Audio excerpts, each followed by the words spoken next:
Urea బస్తా కోసం లైన్లో నిల్చున్న సామాన్యుడి ముందు గొట్టం పెడితే ఎట్లా ఆక్రోషిస్తున్నారు, ఎట్లా తిడుతున్నారు? ముఖ్యమంత్రి అనే భయం లేదు, ప్రభుత్వం అనే భయం లేదు. మరి అసలు ఫోన్ వచ్చింది, ఇప్పుడు కృష్ణారెడ్డికి ఆడవాడు ఫోన్ చేశాడని నేను టెన్షన్ పడుతున్నాడు పోలీసుడు. వాళ్ళు సామాన్యుడు అసలు భయం కూడా పడట్లేదు. ముఖ్యమంత్రి అయితే ఎవడైతేనని చెప్పి ఎంట్రికతో సమానం అన్నట్టుగా చూస్తున్నారు వాస్తవం చెప్పాలంటే. అసలు నాకు తెలుగు భాషలో ఎన్ని తిట్లుంటాయని కూడా తెలియదు. ఎన్ని తిట్లు స్వామి! ఇంకోడైతే ఇంకోటి మామూలు మనిషి అయితే ఓ బకెట్లో నీళ్లు తోడుకొని దుంకి చచ్చిపోదు నువ్వు అన్ని తిట్లు. ఏదో రేవంత్ రెడ్డి కాబట్టి నడిచిపోతుంది, ఆయనకి అట్లాంటివి ఏం లేవు, ఆయనకి అలవాటు అయిపోయింది పాపం. ఎందుకు చెప్తున్నా ఇదంతా అంటే మనకి ఎక్కువ టైం ఏం లేదు మళ్ళీ తిరిగి రావడానికి. ప్రజలు ఇవాళ స్పష్టంగా మళ్ళీ కోరుకుంటున్నారు మార్పు. ఏం మార్పు కోరుకుంటున్నారు? ఖచ్చితంగా కేసీఆర్ తిరిగి రావాలి, తెలంగాణ మళ్ళీ పట్టాలు ఎక్కాలి, తెలంగాణ మళ్ళీ అభివృద్ధి సంక్షేమ బాటలో మళ్ళీ నడవాలి అని కోరుకుంటున్నారు. సరే, మధ్యలో మీ ఎమ్మెల్యే ఆటలో అరటిపోయాడు, ఆయనదే ఉందిలే పాపం. కానీ ఇక మా కాంతారావు అనేమో ఆయన పోయాడు పోలేదు, ఇంకా బతికే ఉన్నాడు. మా కాంతన్న అంటున్నాడు, మళ్ళీ ఇంకొకరు అంటున్నారు పోయాడు. పోయలేదు స్వామి, ఆయన ఉన్నాడు, ఆయన డాక్టరు, ఆయన 4 గోళీలు వేసుకొని బతికే ఉంటాడు, ఆయన ఎడబోతాడు. కానీ పార్టీలోంచి పోయాడు, ఏం పర్లేదు, పోతే పోయాడు. కానీ ఇప్పుడు విచిత్రం ఏంటంటే రాష్ట్రంలో పరిస్థితి ఎంత విచిత్రంగా ఉందంటే 10 మంది మన వాళ్ళు ఎమ్మెల్యేలు పోయారు. టీవీ వాళ్ళు పోయి అడుగుతున్నారు ఏ పార్టీలో ఉన్నావా అని. మొన్న ఆయన కడియం శ్రీగారు చెప్తున్నాడు అడ్డదిడ్డంగా, ఏ పార్టీలో ఉండాలో ఆ పార్టీలో ఉన్నా. నాకు అనిపించింది, ఇప్పుడు మీ కొడుకు మీ పిల్లోడు ఉంటాడు, మీరు సాయంత్రం ఎక్కడో బయటికి పోతున్నా అమ్మ అంటాడు, నాన్న అంటాడు, పోతాడు. 10:30కి ఇంకా ఇంటికి రాలేదు. మీరు ఫోన్ చేశారు, అరే ఎక్కడున్నారా అని అడిగారు. నేను ఎక్కడుండాలో అక్కడే ఉండా అన్నాడు అనుకో. దవడ మీగలు ఒకటి పీకాలనిపించదు. ఇలా అతి తెలివి ఎక్స్ట్రా యాక్టింగ్లు. పోతే పోయారు, చెప్పి సావచ్చు కదా, అంత భయం ఎందుకు? చెప్పు దమ్ముంటే నేను పోయాను కాంగ్రెస్లోకి, ఎదుర్కొంటా ఉప ఎన్నికని మొగాడు అయితే రా, చూసుకుందాం భద్రాచలంలో. ఇంత భయం ఎందుకు? ఇంత భయం ఎందుకు రాజకీయంలో? ఇంత భయం ఎందుకు? నిజంగానే మీరు పొడిస్తే 22 నెలల్లో అంత పోటుగాళ్ళు అయితే రా. రేవంత్ రెడ్డి అంత పోటుగాడు కదా, మరి ఎన్నికలకి ఎందుకు భయపడుతున్నావు? సర్పంచ్ ఎన్నికలు పెట్టాలంటే భయం, జెడ్పీటీసీ పెట్టాలంటే భయం, ఉప ఎన్నికలు ఎదుర్కోవాలంటే భయం. కానీ బయటికి మాత్రం మేకపోతే గాంభీర్యం. ఏమని మనం చాలా అద్భుతంగా చెప్తున్నాం, ఇందిరమ్మ రాజ్యం.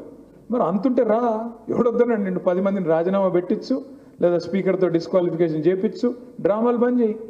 ఇప్పుడు మాట అంటే వాళ్ళు ఒక్కొక్కడు మాట్లాడతారనమాట, మీ పార్టీలో మీరు చేర్చుకోలేదా? అవును చేర్చుకున్నాం. చేర్చుకున్నప్పుడు ఏమన్నారు మా వాళ్ళు, చేరిన వాళ్ళంతా ఎస్ మేము చేరాము బీఆర్ఎస్లో అని చెప్పి నిటారుగా నించున్నారు, ఏ పరీక్షకైనా సిద్ధపడ్డారు ఆనాడు మనం చేసినప్పుడు. మీలాగా నంగనాచి కబుర్లు చెప్పట్లేదు కదా, మీలాగా ఎస్ చేరాము మేము బీఆర్ఎస్ పార్టీలో అని చెప్పారు, స్పీకర్ గారు బులెటిన్ ఇచ్చారు, ఏ పర్యవసనానికైనా రెడీ అయ్యారు. మీరేంది నాకు అర్థం కాదు, ఏ పార్టీలో ఉన్నారంటే నాకు తెలిసి 2 లింగాలు ఉంటాయి ప్రపంచంలో, ఒకటి పురుషలింగం, రెండోది స్త్రీలింగం. వీళ్ళు ఏ లింగం ఎవడికి తెలియదు, నాకు అర్థమే కావట్లేదు. అయితే స్త్రీ లేకపోతే పురుషుడు, ఈయనెవరా బాబు నాకు అర్థం కాదు. వీళ్ళంతా 10 మంది ఏమనాలి వీళ్ళని? ఏ పార్టీలో ఉన్నారంటే చెప్పుకోలేని దురవస్థలో. ఇంకా దరిద్రం చెప్తాం మీకు, ఎమ్మెల్యేలే కాదు ఏ పార్టీలో ఉన్నారంటే చెప్పుకునే పరిస్థితి. సీఎం కూడా తెలియదు ఏ పార్టీలో ఉన్నాడు ఆయన కాంగ్రెస్ బీజేపీ ఎవరికి అర్థం కావట్లేదు. మీరు చూడండి ఆయన వ్యవహారం చూడండి. మొత్తం రాహుల్ గాంధీ అనేట ఆయన ఏమో ఢిల్లీలో కూర్చొని తెల్లారులేస్తే సిబిఐని తిడతాడు. సిబిఐ అంటే మొత్తం బీజేపీ చేతిలో అస్త్రం, ఈడీ సిబిఐ ఐటీ అంతా బక్వాస్, మొత్తం బీజేపీ ఏజెంట్లు వీళ్ళంతా అంటాడు. మరి ఇక్కడున్న రేవంత్ రెడ్డి ఏమో అదే సిబిఐ ముద్దంటే ఈయనకి, కేసీఆర్ గారి మీద అర్జెంట్గా సిబిఐ పెట్టండి అంటాడు.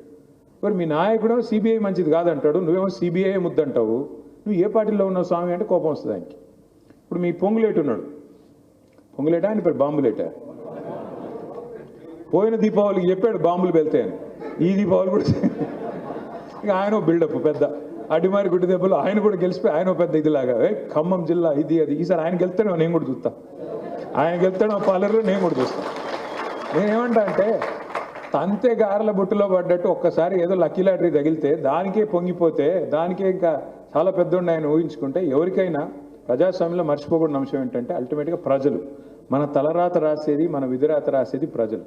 నువ్వు అహంకారంతో నీలిగితే, అహంకారంతో ఎగిరెగిరి పడితే ఎక్కడ పెట్టాలో అక్కడే పెడతాడు. అది కూడా పెద్ద ఆయన కేసీఆర్ గారిని పట్టుకుని మర్చిపోయి ఇంగితం లేకుండా నోటికి వచ్చినట్టు మాట్లాడుతున్నాడు. ఆయన ఒక్కడే కాదు, ప్రతి ఒక్కడు కాంగ్రెస్లో. టైం వస్తుంది ప్రతిదానికి. ఇదే పొంగులేటి శ్రీనివాసరెడ్డి గారిని నేను అడుగుతా ఉన్నా ఈరోజు, మీ అందరి సమక్షంలో అడుగుతా ఉన్నా.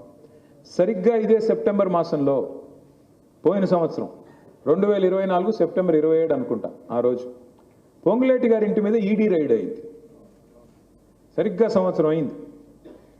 ఆ రోజు టీవీల్లో బ్రేకింగ్లు, పొంగులేటి గారి ఇంట్లోకి నోట్ల కట్టలు పెంచి నోట్లని లెక్కబెట్టే మెషిన్లు పోతున్నాయని చెప్పి వరుసగా 2 మెషిన్లు పోయినాయి, 3 మెషిన్లు పోయినాయని టీవీలో ఉదరగొట్టే బ్రేకింగ్లు కూడా వచ్చినాయి. కావాలంటే మీకు పంపిస్తా, చూసుకోండి.